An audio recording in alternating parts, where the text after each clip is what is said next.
વેદાંત માતા કી યોગ બળથી જાણી શકાતું હોત તો કોણ બાકી છે? યોગ બળથી કેટલે પહોંચ્યું છે? યોગ શક્તિની જે તાકાત છે ને, યોગનો મતલબ તો થાય મળવું. ગણિતમાં યોગ અને વિયોગની રીત આવે તો યોગનો મતલબ થાય મુલાકાત, મિલન. વિયોગ એટલે જુદાઈ. પણ ખુદની ખુદ સાથે તો મુલાકાત કરો. આપણે કોણ છીએ તો આપણે ઓળખ્યા જ નથી ને ખુદને. એ ઓળખવાનું બાકી છે. તમે બધા 15-16 વર્ષના થયા તો 16 વર્ષ પહેલાં ક્યાં હતા? કહેવા માટે કહી દો માતાના પેટમાં હતા, પણ એના 1 વર્ષ પહેલાં ક્યાં હતા? ખબર જ નથી. તમારું બધાનું આયુષ્ય 100 વર્ષનું થાય એ પ્રમાણે 84 વર્ષ પછી ક્યાં હશો? હજી તમે 84 વર્ષ અહીંયા રહેવાના છો પૃથ્વી ઉપર, પણ એવા તો કઈ 84 વર્ષો ગયા તો ક્યાં હશો? એવું મિલન જે ક્યારે છૂટે નહીં. તો યોગ શક્તિનો પ્રભાવ શિવાજી જતા હતા પોતાના સૈનિકો સાથે, તો વચ્ચે ગુરુજીના દર્શન થયા. સમર્થ રામદાસ ગુરુજી કે ક્યાં જમશો બધા? આટલા બધા તો સેના આટલી બધી તમારી સાથે છે. વાંધો નહીં ગુરુજી કે તો કરી લઈશું અમે. નહીં એ સામે પેલો પથ્થર છે ને, જે ગુફા છે, શિલા છે, હટાવો સામેથી. તો શિવાજી પથ્થર હટવડાયો તો જોયું તો ત્યાં તૈયાર ભોજન. ક્યારે બનાવ્યું, કોણે બનાવ્યું, આટલા લોકોનું, કેવી રીતે થયું? સંકલ્પ શક્તિથી, યોગ શક્તિથી થયું. બોલે ગુરુજી આવું કેવી રીતે થયું? કેમ સંભવ છે? તો તુકારામને પૂછવાનું. તુકારામ મહારાષ્ટ્રના સંત થઈ ગયા. તો એવી જીદ ના કરી કે હવે ક્યાં તુકારામને પૂછવા જઈશ ને તમે જ કહી દો ને હવે ક્યાં. એ શિવાજીના સંસ્કાર નતા. આવો મયુરભાઈ, શિવાજીના સંસ્કાર નતા આવ્યા કે સામે તકરારમાં ઉતરે. કહી દિયા. તુકારામ એટલી ગરીબ પરિસ્થિતિમાં, અને શિવાજીએ એટલી ભેટ સોગાદો પહોંચાડી. તુકારામનું ગુરુજીએ નામ લીધું, મને તુકારામ પહોંચેલા સંત છે તો જ ગુરુજીએ કહ્યું છે કે તુકારામને પૂજ્ય. એટલી બધી ભેટ સોગાદો પહોંચાડી છતાં તુકારામે સ્વીકારવાનું ના પાડી દીધું. મારે નથી જોઈતું. પછી એક વખત શિવાજી કારણ કે દુશ્મનોથી ઘેરાયેલા એટલે એકલા તો હોય નહીં, આખો એમનો કાફલો ભેગો હોય, હાથી ઘોડા સવારો બધા, અને સોશિયલ ડિસ્ટન્સનું પાલન કરો. તો તુકારામના દર્શન માટેની અપેક્ષા રાખી ત્યાં નજીકથી નીકળ્યા છે ને. તમે આમથી નીકળો કે આડો નળેશ્વરી માતાએ આટલે આવ્યા છીએ, દર્શન કરતા જઈએ, કે આટલે નજીકમાં જ તુકારામ મહારાજ રહે છે તો ચલો દર્શન કરીએ. તો શિવાજીએ પોતાના વાહકને મૂક્યો કે તમારા દર્શનની ઈચ્છા છે મહારાજ. શિવાજીએ કેવડાવ્યું છે. તો તુકારામે કહ્યું કે શિવાજીના સ્વાગત માટે હું તૈયાર છું. પૂછો કે એમાં રાજ્ય ભોજન કેટલા જણ કરવાવાળા છે? સ્વયંપાકી કેટલા છે જે કોઈના હાથનું બનાવેલું નથી ખાતા? તો એમના માટે સીધું સામાન મોકલાવું. હાથી કેટલા છે, ઊંટ કેટલા છે, ઘોડા કેટલા, જે બી, તો એમની વ્યવસ્થા કરું. શિવાજીને સંદેશો મળ્યો. વિચાર કરે કે જેના મંજીરા પથ્થરના છે એ આટલા બધાનું જમવાની વ્યવસ્થા ક્યાંથી કરશે? અને તુકારામે સંકલ્પ શક્તિથી બધાની જમવાની વ્યવસ્થા કરી નાખી. તો યોગ શક્તિ, હવે આ વાતો તો વિશ્વાસની રહી ને. ભગવાન રામને પાછા વાળવા જ્યારે ભરતજી જાય છે ત્યારે બી તો આ રીતે યોગ શક્તિથી આખું ત્યાં ઋષિના આશ્રમમાં રહે છે, બધું એમની વ્યવસ્થા થઈ હતી. ક્યાં રહ્યા છે આટલું બધું સૈન્ય? ખાવા માટે તો જોઈતું છે ને. સિરિયલમાં તમે જોઈ લીધું, ગયા નાયા, તમને ક્યાં જમતા બતાવ્યા છે?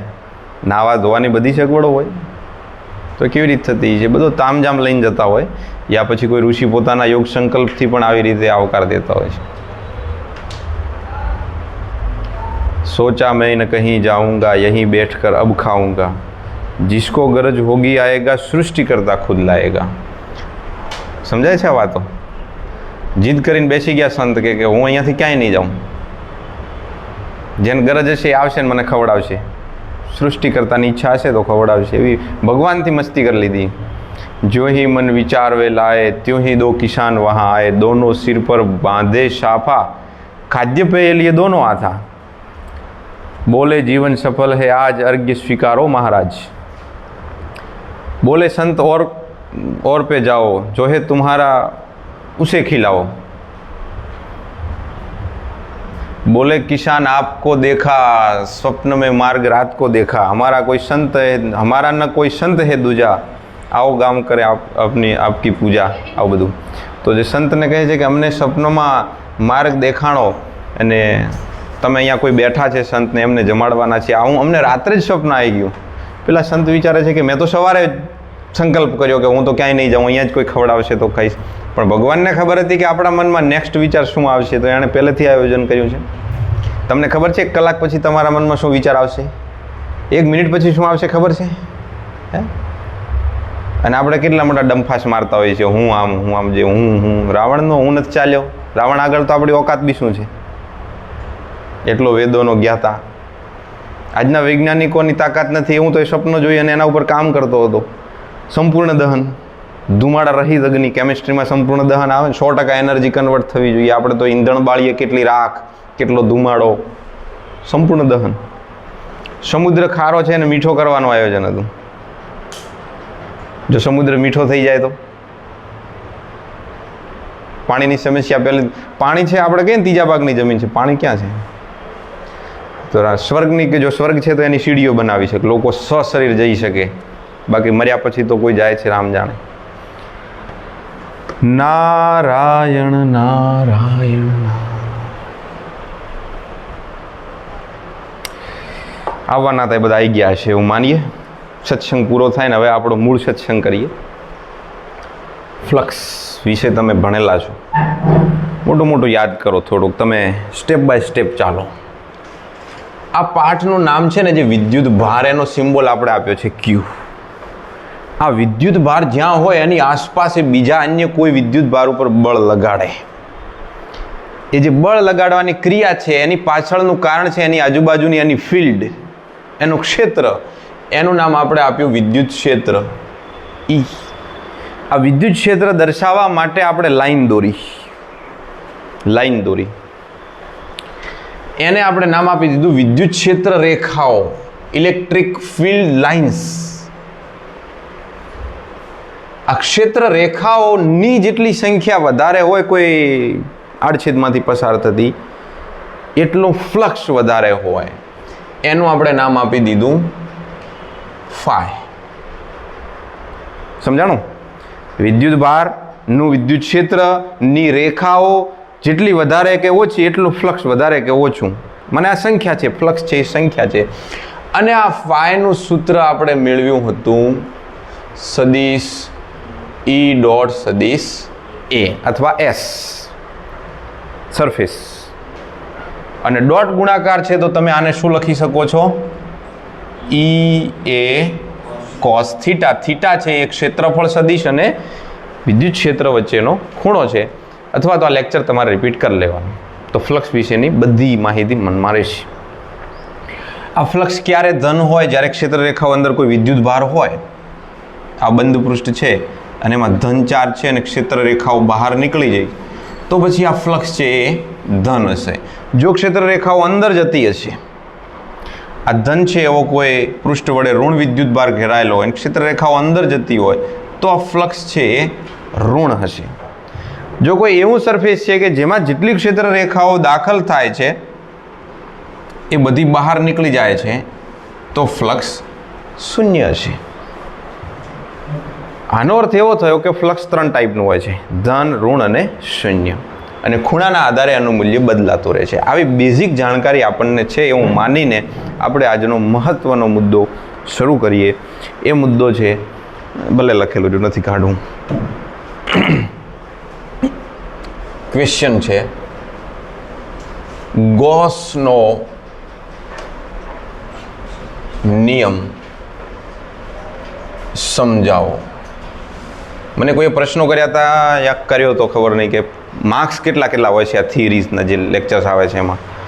તો ફિઝિક્સમાં માર્ક્સ આ થિયરીના આટલા જ હશે એવું ફિક્સ ના કહી શકાય, પણ આ થિયરી 2 માર્ક્સમાં છે. એકલી આ થિયરી પૂછાય તો 2 માર્ક્સમાં. ઘણી વખત આ થિયરીને 4 માર્ક્સમાં લઈ લે, 2 માર્ક્સની આ પૂછે ને 2 માર્ક્સની બીજી, એમ કરીને કમ્બાઈનમાં 4 માર્ક્સની હોઈ શકે. ઘણીવાર આપણે એવો પ્રશ્ન હોય સ્વાધ્યાયનો જે આપણે 4 માર્ક્સમાં ધારતા હોય એને 3 માર્ક્સમાં આપી દે. 3 માર્ક્સ ફટાફટ આવી જાઓ, 3 માર્ક્સનો હોય 2 માર્ક્સમાં. એટલે માર્કિંગ છે ને એ મિક્સ કરે તો વધારે થાય, એકલો સ્વતંત્ર પ્રશ્ન હોય તો 2 રીતના માર્ક્સ હોય છે. પણ આ થિયરી 2 ગુણની. ગોસનો નિયમ સમજાવો. આ પ્રશ્ન બીજી રીતે બી પૂછાય કે આર ત્રિજ્યાના બંધ પૃષ્ઠ વડે ઘેરાયેલા વિદ્યુત ભારના વિદ્યુત ક્ષેત્ર વડે ગોસનો નિયમ સમજાવો.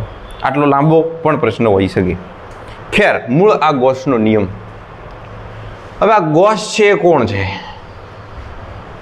આ ગોસ છે ને એક મહાન માણસ છે.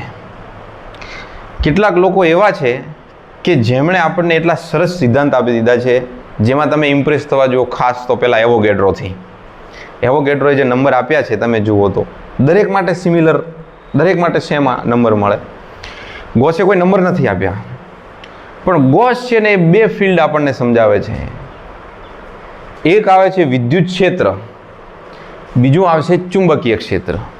ગુરુત્વ ક્ષેત્ર એક અલગ વિષય છે, 11માં પૂરો થઈ ગયો, હાલ તમે 12માં છો. એક વિદ્યુત ક્ષેત્ર જે છે એ વિદ્યુત ક્ષેત્રની ક્ષેત્ર રેખાઓને લઈને ગોસે નિયમ આપ્યો. સેમ ટુ સેમ ચુંબકીય ક્ષેત્રની ક્ષેત્ર રેખાઓને લઈને પણ ગોસે નિયમ આપ્યો. ધ્યાન છે સુનના, મગજ છે ને ભટકી જતો છે ઘડી ઘડી, પકડી રાખજો એને બરાબરની લગામથી. ગોસે બંનેને લઈને નિયમ આપ્યા. જ્યાં જ્યાં ક્ષેત્ર આવ્યું ત્યાં ત્યાં એણે નિયમ આપ્યા. અને નિયમના અંતે એક સૂત્ર આપ્યું કે આ ઇક્વેશન છે એ હું આપું છું, આ ઇક્વેશનના આધારે તમે શોધખોળ કરી શકો છો. આ નિયમથી આપણે શું પ્રાપ્ત થવાનું છે?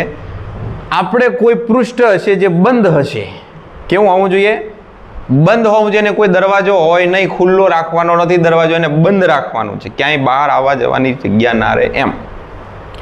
એવા બંધ, આને બંધ પૃષ્ઠ કહેવાય ને, હે ને? પૂરું થઈ ગયું, પેક થઈ ગયું. આને બંધ પૃષ્ઠ ના કહેવાય. જો જગ્યા છે, બારી છે હવા ખાવાની, વિદ્યુત ભારને નહીં, બંધ પૃષ્ઠ હોય.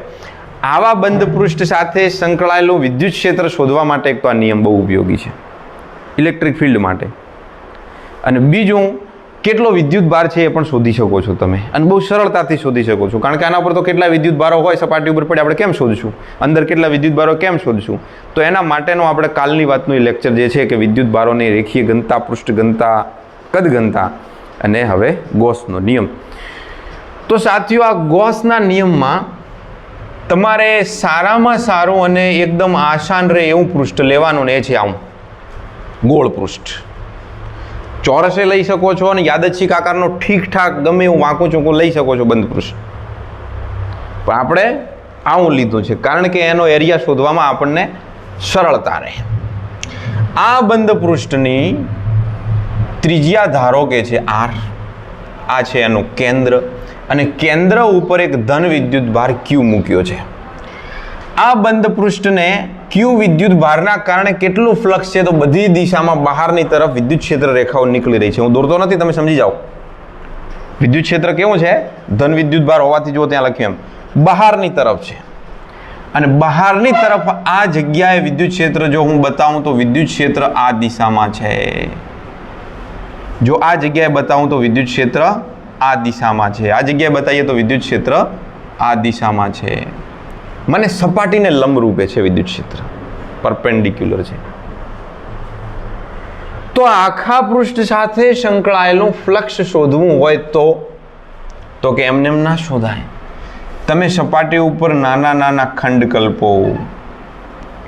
મેં એક નાનો એવો ડેલ્ટા એ ક્ષેત્રફળનો, પુસ્તકમાં ડેલ્ટા એસ છે પણ મને આદત એની છે એરિયાનો એ લખવાની, એટલે મેં ડેલ્ટા એ લખ્યો છે. તમે ડેલ્ટા એસ લખો, ડેલ્ટા નામ મેં ક્યાં રખાય.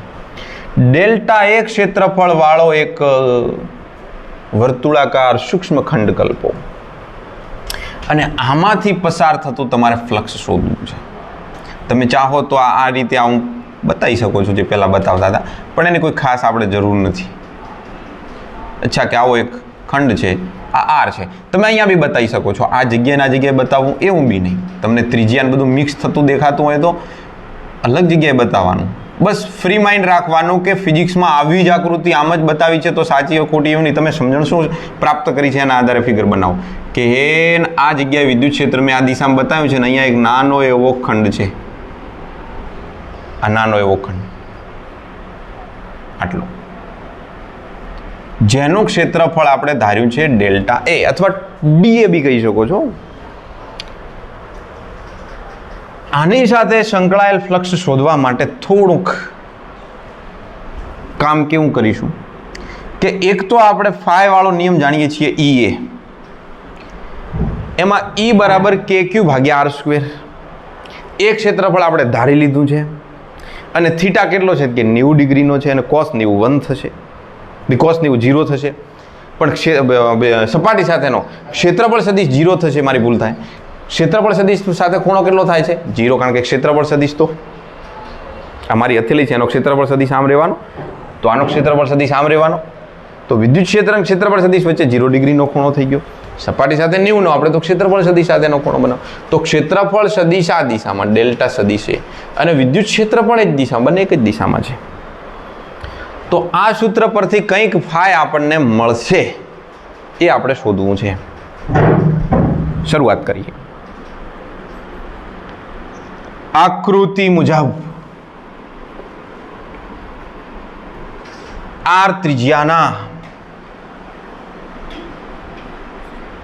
વર્તુળાકાર બંધ પૃષ્ઠના કેન્દ્ર પર ક્યુ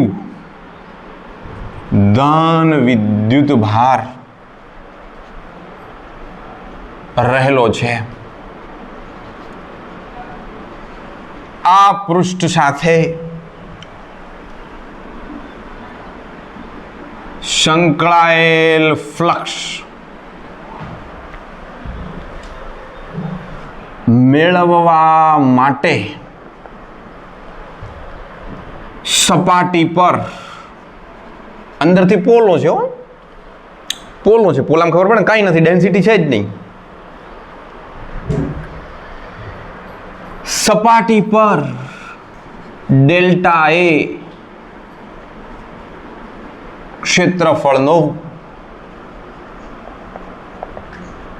સૂક્ષ્મ ખંડ ધ્યાનમાં લો.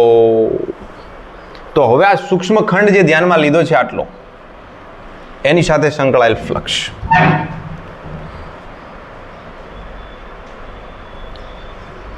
સૂક્ષ્મ ખંડ સાથે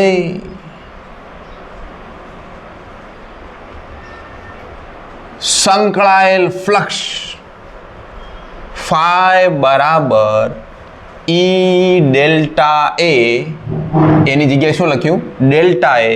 જો ડેલ્ટા એ લખ્યું તો નાનું ફ્લક્સ હશે ને ડેલ્ટા ફાઈ, આખા સાથે ફાઈ હોય, નાના સાથે delta phi, delta phi, delta phi, બધાનો સરવાળો કરવાનો.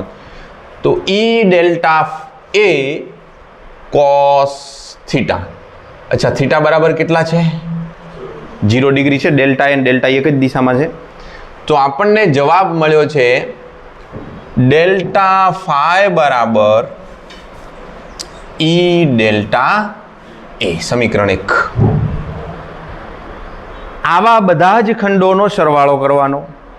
તો સરવાળો સિગ્મા સ્વરૂપે બતાવીએ છીએ કે ભાઈ ફાઈ બરાબર તો સિગ્મા ડેલ્ટા ફાઈ કરી દો અને એમાં સિગ્મા ઈ ડેલ્ટા એ કરો અને ઓલ એલિમેન્ટનો તમે સરવાળો કરો એટલે તમને જવાબ મળશે.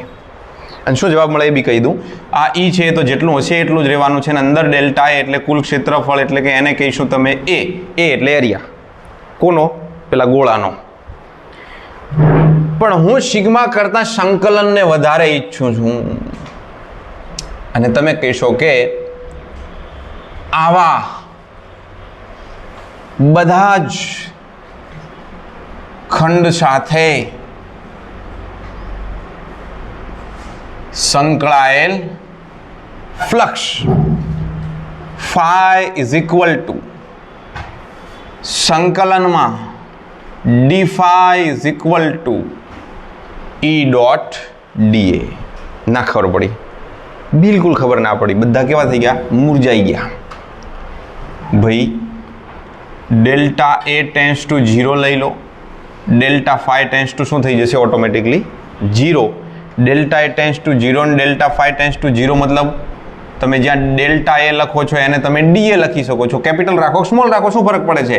અને ડેલ્ટા ફાઈ લખતા હતા એને ડી ફાઈ લખી શકો છો. ડિફરન્ટ ડેરિવેટિવ્સ માટે ખબર છે ને, પેલો આવે કેપિટલ ડી આવે અને આપણે એને લખીએ સ્મોલ ડી. આ ડેલ્ટા છે, આ ડેલ્ટા છે, આ ચારે ચાર ડેલ છે, ડેલ્ટા છે. આપણે ડેલ ડેલ ડેલ્ટા ડીઝ ત્રિકોણવાળો ડેલ્ટા યુઝ કરીએ છીએ. તો તમે આના સૂત્રને કેવી રીતે બતાવી શકો છો. ડી ફાઈ બરાબર ઈ ડોટ ડીએ માટે D phi is equal to E dot D A નું સંકલન. શેના માટે? આખા બંધ પૃષ્ઠ માટે. સંકલનમાં આખું બંધ પૃષ્ઠ બતાવવા માટે એક બીજી રીત બી છે. કઈ રીત છે કે તમે સંકલનમાં લખ્યું ઈ ડોટ ડીએ, અહીંયા તમારે વર્તુળ દોરવાનું આવશે. એ શું કહેવા માંગે છે? બંધ પૃષ્ઠ. ઓલ એલિમેન્ટ બી લખી શકો છો બધા જ ખંડો માટે. ડી ફાઈ નું થઈ ગયું ફાઈ, ઈ એમ ના એમ અને બંધ પૃષ્ઠમાં રહ્યા ડીએ. ડીએ નું થઈ ગયું એ અથવા કેપિટલ એ જે બી લખો. તો આનો આખાનું ક્ષેત્રફળ કેટલું? ગોળાનું. હે ગોળાનું ક્ષેત્રફળ કેટલું? ગોળાનું ક્ષેત્રફળ શું છે? 4 પાઈ આર સ્ક્વેર. 4 પાઈ આર સ્ક્વેર. કદ હોત તો 4/3 પાઈ આર નો ઘન. આટલા બેઝિક સૂત્રો તો પ્રાથમિકના છે એટલે યાદ હોય જ. તો ફાઈ બરાબર ઈ ઇન્ટુ 4 પાઈ આર સ્ક્વેર. બસ આટલું ફ્લક્સ આપણને ટોટલ મળી ગયું. પણ આપણને ઈચ્છા થઈ ઈની કિંમત મૂકવાની અને ઈ બરાબર કે ક્યુ બાય આર સ્ક્વેર. જો આર ત્રિજ્યા છે, ક્યુ વિદ્યુત ભાર છે, તો આર અંતરે આ સપાટી ઉપર ક્યુ વિદ્યુત ભારના કારણે વિદ્યુત ક્ષેત્ર કેટલું હોય? તો કે ક્યુ બાય આર સ્ક્વેર અને 4 પાઈ આર સ્ક્વેર. આર સ્ક્વેર ગયા તો પદ શું વધ્યું? 4 પાઈ કે ક્યુ. 4 પાઈ કે ક્યુ. અને યાદ આવ્યો આપણને આપણો કે is equal to 1/4 pi epsilon naught. તો 4 પાઈ ક્યુ અંશમાં રહી ગયા અને 4 પાઈ એપ્સિલોન નોટ. 4 પાઈ ગયા. Then phi is equal to Q by epsilon naught. મસ્ત ઇક્વેશન મળ્યું હે. તો ગોસનો નિયમ કેટલો ઈઝી થઈ ગયો. ગોસનો નિયમ આ છે, phi is equal to Q by epsilon naught. Phi is equal to Q by epsilon naught. ચલો એકવાર ફરીથી જોઈ લો. તો શું દોર્યો તું? આકૃતિ કેવી? આર ત્રિજ્યાનો ગોળો દોર્યો છે, એના ઉપર એક નાનો ખંડ કલ્પ્યો છે, એના કેન્દ્ર ઉપર ક્યુ વિદ્યુત ભાર મૂક્યો છે અને ક્યુ વિદ્યુત ભાર મૂક્યા પછી આપણે શું કહ્યું? ભાઈ આખા ગોળા સાથે સંકળાયેલું ફ્લક્સ શોધવું છે એટલે એક નાનો ખંડ ધ્યાનમાં લો. આ નાના ખંડ સાથે સંકળાયેલું ફ્લક્સ એટલે ફાઈ બરાબર ઈ એ કોસ થીટા વાળું સૂત્ર મૂક્યું, એમાં ડેલ્ટા મૂક્યો. આ ડેલ્ટા નાનો કરીને ડીએ અને ડી ફાઈ કરી દીધો. એનું સંકલન કર્યું એટલે ડીએ નું એ થયું. એ એટલે 4 પાઈ આર સ્ક્વેર. એની કિંમત કે ક્યુ ભાગ્યા આર સ્ક્વેર. આ કિંમતોમાં જે ઉડતું હતું ઉડાડતા આપણને ફાઇનલ ઇક્વેશન અને સરસ મજાનો એકદમ સુંદર યાદ રહે એવું ક્યુ બાય એપ્સિલોન નોટ પ્રાપ્ત થયું છે. ગોસનો નિયમ આ સૂત્ર પરથી. નિયમ બધાને યાદ રહેશે. કોઈ પણ બંધ પૃષ્ઠ સાથે સંકળાયેલ ફ્લક્સ, કોઈ પણ બંધ પૃષ્ઠ સાથે સંકળાયેલ ફ્લક્સ એ તે બંધ પૃષ્ઠ વડે ઘેરાતા કુલ વિદ્યુત ભાર અને એપ્સિલોન નોટ ના ભાગાકાર બરાબર હોય છે. આવડે કે ના આવડે? ફાઈ કેટલું હોય છે? બંધ પૃષ્ઠ વડે ઘેરાતો કુલ વિદ્યુત ભાર અને એપ્સિલોન નોટના ગુણોત્તર બરાબર હોય છે કે નહીં? ક્યુ બાય. હવે આ જે ક્યુ છે અને બંધ પૃષ્ઠ વડે ઘેરાતો કુલ વિદ્યુત ભાર છે. તમે અહીંયા એકલો ક્યુ મૂક્યો છે. માની લો કે તમારી પાસે આવું બંધ પૃષ્ઠ છે. અહીંયા છે Q1, અહીંયા છે Q2, અહીંયા છે Q3, અહીંયા છે Q4, અહીંયા છે Q5. તો Qનો મતલબ શું થાય? Qનો મતલબ થાય ખરેખર સિગ્મા Q, બધા જ વીજભારો. અને કયા વીજભારો તમારે ધ્યાનમાં લેવાના છે? Q1, Q2 અને Q3. બહાર વાलों को लेना नहीं है.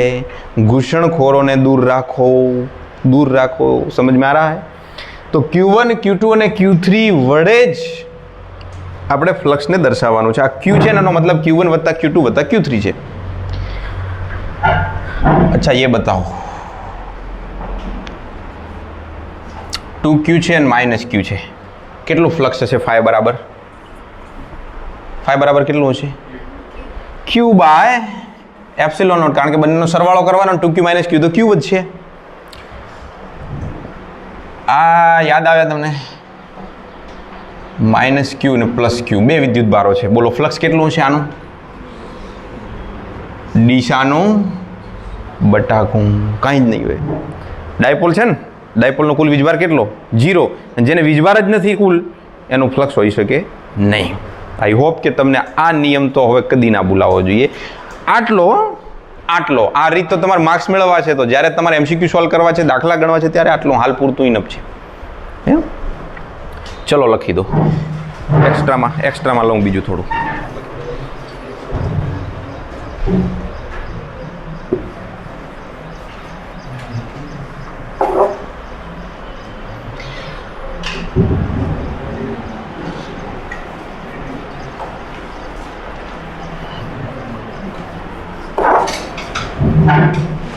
બાકી છે કોઈ?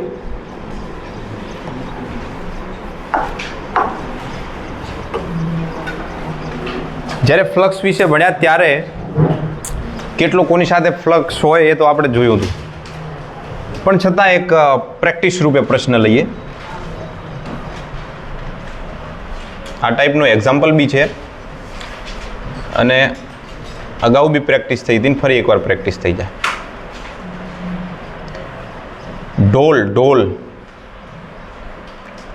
સિલિન્ડર જેની કોઈ L જેટલી લંબાઈ હોય, મતલબ નથી લંબાઈથી, પણ આ દિશામાં ઇલેક્ટ્રિક ફિલ્ડ છે, આ દિશામાં એસે સદિશ E, અને આની સાથે સંકળાયેલ ફ્લક્સ આપણને શોધવાનું કયો છે? કેટલું ફ્લક્સ હશે? તો ભાઈ આની જે અક્ષ છે એ બતાવો, એની ત્રિજ્યા બતાવો. તો કે રેડિયસ છે આની R, આની સાથે કેટલું ફ્લક્સ હશે આપણે શોધીએ. R ત્રિજ્યાના L લંબાઈના સિલિન્ડર સાથે આને આપણે સપાટી 1, આને કહીએ સપાટી 2. બંને સમાન ક્ષેત્રફળની સપાટીઓ છે, એટલે આનું ક્ષેત્રફળ સદિશ એ આ દિશામાં અને અહીંયા વિદ્યુત ક્ષેત્ર આ દિશામાં સદિશ E. તો સપાટી 1 માટે ફાઈ બરાબર E આમ છે, એ આમ છે. જો તમે I કેરેટ J કેરેટ તરીકે આને જો x અક્ષ કહી દો અને y અક્ષ કહી દો તો બી તમે કહી શકો -I આવે. અને ખૂણા સ્વરૂપે કહો તો E અને એ પરસ્પર વિરુદ્ધ દિશામાં છે, એટલે E એ cos 180 અને cos 180 -1 થાય, એટલે જવાબ આવ્યો -E અને phi 1 કહી દો. બીજો લઈ લો સપાટી 2 માટે, એનું નામ phi 2 આપીએ. એટલું જ વિદ્યુત ક્ષેત્ર, એટલું જ ક્ષેત્રફળ ને ક્ષેત્રફળ સદિશ અને વિદ્યુત ક્ષેત્ર એક જ દિશામાં, એટલે E એ cos 0, તો જવાબ આવ્યો E એ. અને આ વર્તુળાકાર સપાટીમાં બી ક્ષેત્રરેખાઓ નીકળી શકે છે બહાર, એ બી તો એક ભાગ છે, આ વર્તુળાકાર ભાગ આ વાળો. તો ત્યાં ક્ષેત્રફળ સદિશ, અહીંયા ક્ષેત્રફળ સદિશ, આટલા ભાગનો ક્યાં હશે? આ દિશામાં. અહીંયા ક્યાં હશે? આ દિશામાં. અહીંયા ક્યાં હશે? બહારની દિશામાં, પેલી બાજુ. મતલબ આ રીતે છે અને વિદ્યુત ક્ષેત્ર આમ છે. વર્તુળ સપાટી બંધ ગાળો એનું નામ φ3 આપીએ તો e એ cos 90 અને cos 90 શૂન્ય, તો ટોટલ φ કેટલા થાય? -ea પ્લસ ea પ્લસ 0 અને જવાબ શું થઈ ગયો? 0. તો આ ટાઈપનું હોય તો ફ્લક્સ એની સાથે સંકળાયેલો નથી. એનો અર્થ એ થયો કે જેટલી ક્ષેત્રરેખાઓ દાખલ થઈ એટલી બહાર નીકળી ગઈ છે, એટલે બી ફ્લક્સ શૂન્ય છે. કોઈ કેલ્ક્યુલેશન વગર બી આપણે તો કહી શકીએ છીએ. હાલ મેં તમને એક એક્ઝામ્પલ આપ્યું હતું પેલું ડાયપોલવાળું. તો આવા તો ઘણા બધા આપણે દાખલાઓની પ્રેક્ટિસ કરીશું. આવું એક છે, ચલો મને કહો 2q - q પ્લસ 2q અને q, આની સાથે સંકળાયેલ ફ્લક્સ કેટલું? બતાવો. જે બહાર છે એને ધ્યાનમાં લેવાના જ નથી, અંદરના જ. તો 2q - q q/ε0. થોડા અલગ અલગ કિસ્મના પ્રશ્નો છે, જે રીતે એક્સ્ટ્રામાં ટાઈમ રહેશે એ રીતે આપણે એને કેલ્ક્યુલેશનમાં લઈશું. આ તમારી જાણકારી માટે થોડુંક નાખવું હોય તો નાખી દો ઝડપથી. ઉપર ટાઇટલ આપો, ટાઇટલ આપી દો નળાકાર્ય બંધ પૃષ્ઠ સાથે સંકળાયેલું ફ્લક્સ.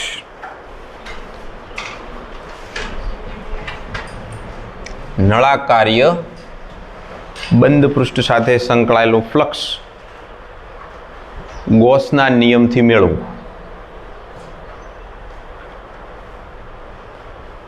ખરેખર આમાં ગોસનો નિયમ વાપર્યો જ નથી આપણે, તો સીધું પેલું ફ્લક્સનું સૂત્ર યાદ હતું એનાથી કર્યું. q/ε0 ની જરૂર જ નથી પડી. સમજ્યા ને? તો બી લખો, વાત તો એ જ છે ને, ક્યાં અલગ છે? ફ્લક્સ મેળવો આટલું બી. ગોસના નિયમનો ઉલ્લેખ ના બી કર્યો એટલે ગોસના નિયમને કૌંસમાં લઈ લો ખાલી પ્રશ્નો.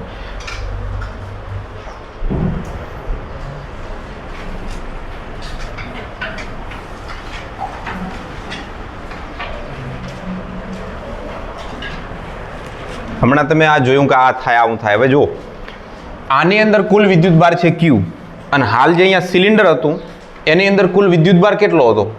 હતો જ નહીં. તો φ બરાબર 0 મળવો એનો મતલબ છે કે Q બરાબર શું હોવું? 0. Q બરાબર વિદ્યુતભાર છે જ નહીં એવું નથી કહેતા, પણ વિદ્યુતભાર ટોટલ શૂન્ય થાય છે. કુલ વિદ્યુતભાર 0 છે એનો અર્થ એવો થાય છે હશે વિદ્યુતભારો તો હતા આની અંદર આ +2q છે, એવો +q હોય તો વિદ્યુતભારો તો અંદર છે, નથી એવું નથી, પણ કુલ વિદ્યુતભાર શૂન્ય છે એવું આપણને ગોસ કહે છે. તો ગોસનું જે સૂત્ર બન્યું φ બરાબર q/ε0. એક આપણે સૂત્ર ભણી ગયા φ બરાબર E.ds અથવા dA સંકલનમાં. હમણાં આ બંનેને જોડી દો અને એક મૂળ સૂત્ર આપણે યાદ રાખીએ φ બરાબર E.dA બરાબર q/ε0. ક્યાંય આવો સિગ્મા લખેલો હોય તો લખવાનો, ના લખેલો ના લખવાનો, સમજવાનું કે આ ટોટલ વિદ્યુત ભાર છે, આ બંધ પૃષ્ઠનું સંકલન છે અને આ ફ્લક્સ ફાઈનો સિમ્બોલ છે. આ આખે આખો નિયમ છે. આ વાળું આપણે માઇન્ડમાં રાખીશું. શ્રી રામ શ્રી રામ શ્રી રામ. તો પ્રશ્ન છે ગોસના નિયમના મહત્વના મુદ્દા લખો. 4-5 મુદ્દા છે. ગોસના નિયમના મહત્વના મુદ્દા લખો. મુદ્દા લખો.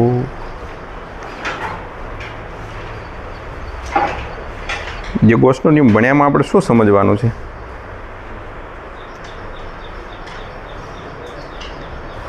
મારી સાથે રહેજો એટલે તમારે લખવામાં અલગથી મારે ટાઈમ ના આપવો પડે. મુદ્દા નંબર 1,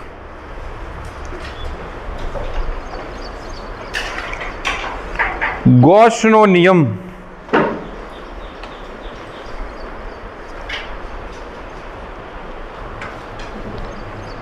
આ નિયમ તમને મેં કહી દીધું હમણાં થોડા ટાઈમ પહેલાં કે તમે વર્તુળ સપાટી ધારી હતી. જરૂર નથી કે એવી વર્તુળ સપાટી હોય, ઠીક લાગે એવી સપાટી લેવાની. સપાટી કેવી હોવી જોઈએ? બંધ, પેક હોવી જોઈએ. કોઈ પણ સપાટી માટે લાગુ પડી શકે છે, મોટી હોય, નાની હોય, જેવી હોય એવી. આ પહેલો આપણો મુદ્દો છે. તો ગોસનો નિયમ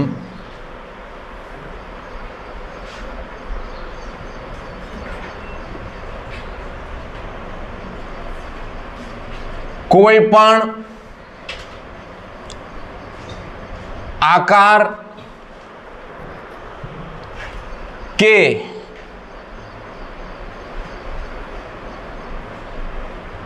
પરિમાણ ધરાવતી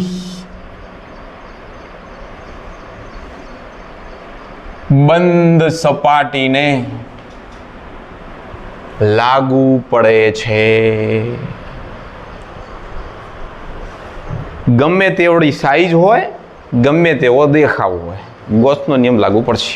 સપાટી બંધ હોવી જોઈએ. યાદ રહી ગયું? બીજો મુદ્દો, તમે જે આ સપાટી કીધી ને બંધ સપાટી, એનું નામ શું છે? ગોસના નિયમમાં લેવાતી બંધ સપાટી. આ સપાટીને બીજું આપણે નામ આપીએ છીએ પૃષ્ઠ. બંધ પૃષ્ઠને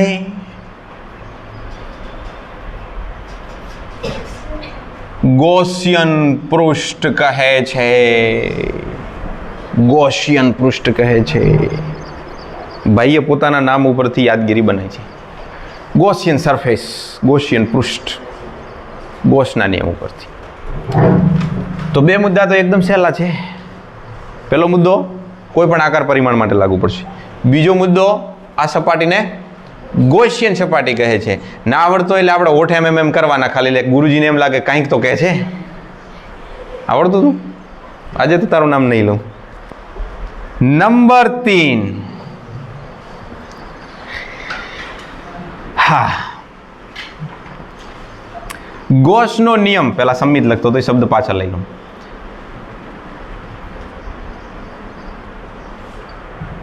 ગોસના નિયમ. ગોસના નિયમ વડે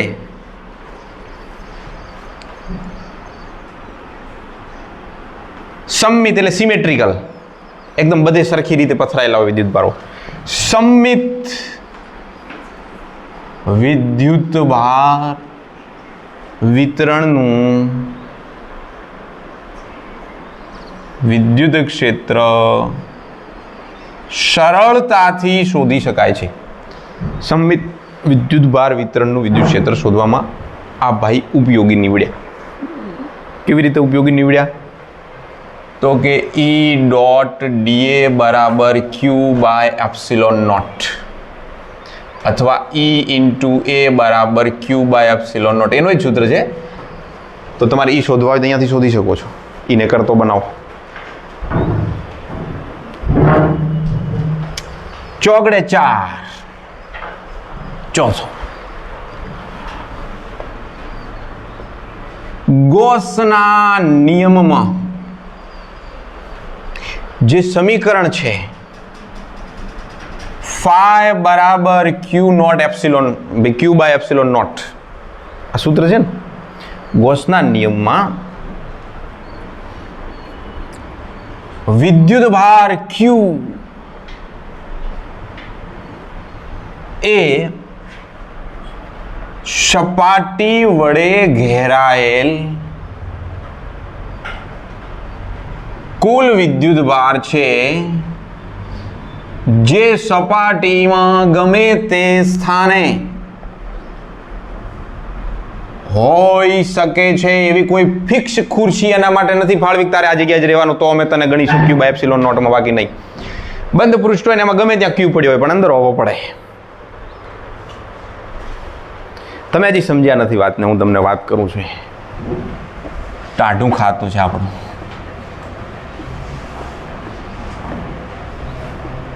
આવો વિદ્યુત ભાર વિતરણ છે.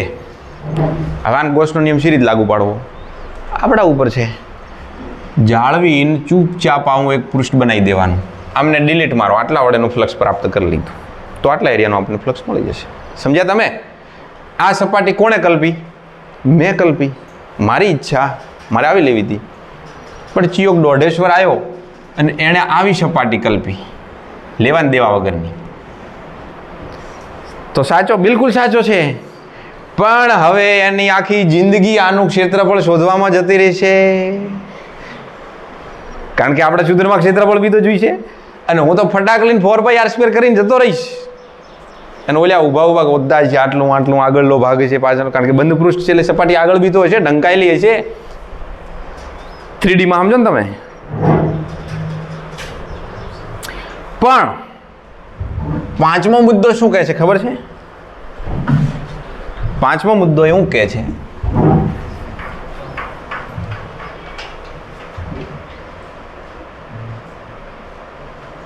કે દેખો, મેં જાણી જોઈને બધે ગોસનો નિયમ શબ્દ શરૂઆતમાં રાખ્યો છે.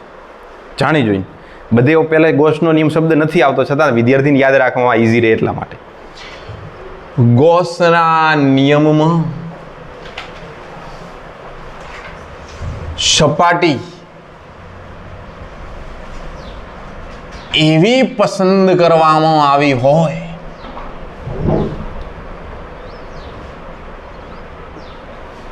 કે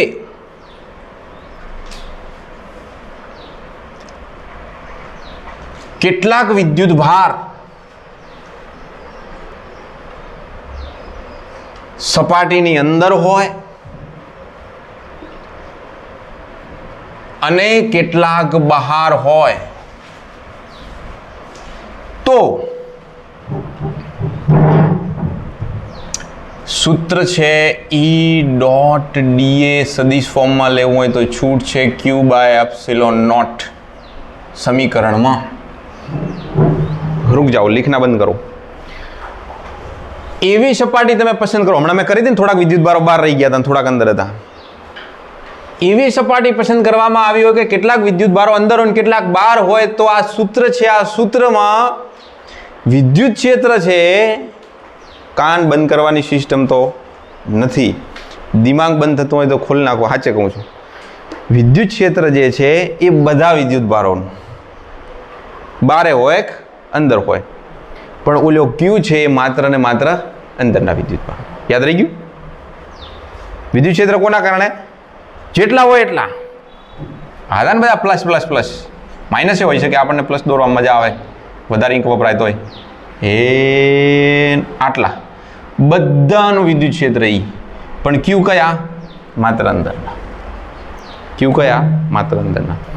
આ પ્લસ પ્લસમાં ખબર ન પડે. આ બંધ પૃષ્ઠ Q1, Q2, Q3, Q4, Q5. અચ્છા, ઈ કોના લીધે? Q1 પ્લસ Q2 બધાના લીધે. પ્લસ કરવાની જરૂર જ નથી, બધાના લીધે, બધા જ વિદ્યુત ભારોના લીધે ઈ. પણ ટોટલ Q કયો? Just Q1 plus Q2 plus Q3, Q2 plus Q3, Q4. આ 3 બારો છે, 4 અંદર છે, Q4 ના લીધે. તો જે અંદરના છે એના લીધે ટોટલ ચાર્જ, પણ વિદ્યુત ક્ષેત્ર તો A to Z બધા આવી ગયા. તો મુદ્દો પૂરો કરીએ. બહાર હોય તો સમીકરણ E.dA બરાબર Q/ε0 માં વિદ્યુત ક્ષેત્ર સદિશ E બધા જ વિદ્યુત ભારોને લીધે છે, જ્યારે Q એ માત્ર સપાટી અંદરના વિદ્યુત ભારો છે. ટોટલ એનું જ છે. આ બે મુદ્દા આમ જો તો સિમિલર છે. આ મુદ્દો એમાં તો આવી જ ગયો પણ છે. પાંચમો, છઠ્ઠો મુદ્દો 1 2 3 4 5 6 અને અંતિમ મુદ્દો, છેલ્લો મુદ્દો. આ સૂત્રમાં વિદ્યુત ક્ષેત્ર આવ્યો અને વિદ્યુત ક્ષેત્રનું મૂળ સૂત્ર છે KQ/R². અહીંયા નહીં દેખાય, અહીંયા લખું E બરાબર KQ/R². અને આ મૂળ સૂત્ર આવ્યો કુલમના નિયમ પરથી, F બરાબર KQ/R² પરથી. તો કુલમનો નિયમ આ વિદ્યુત ક્ષેત્રમાં છેદમાં તમને અંતરનો વ્યસ્ત વર્ગનો નિયમ દેખાય છે. અને એને ફોલો કરીને આ ફાઈ વાળું સૂત્ર બન્યું છે. એટલે લખીશું કે ગોસનો નિયમ વ્યસ્ત વર્ગના એવા કુલંબના નિયમને ઇન્સ્ટાગ્રામમાં ફોલો કરે છે. કોના આધારે ચાલે છે? વ્યસ્ત વર્ગના નિયમના આધારે ચાલે છે. તો આ 5-6 મુદ્દા છે અને તમે એકાદ વાર સારી રીતે વાંચી જાઓ તો બી તમારા હૈયે વસી જશે.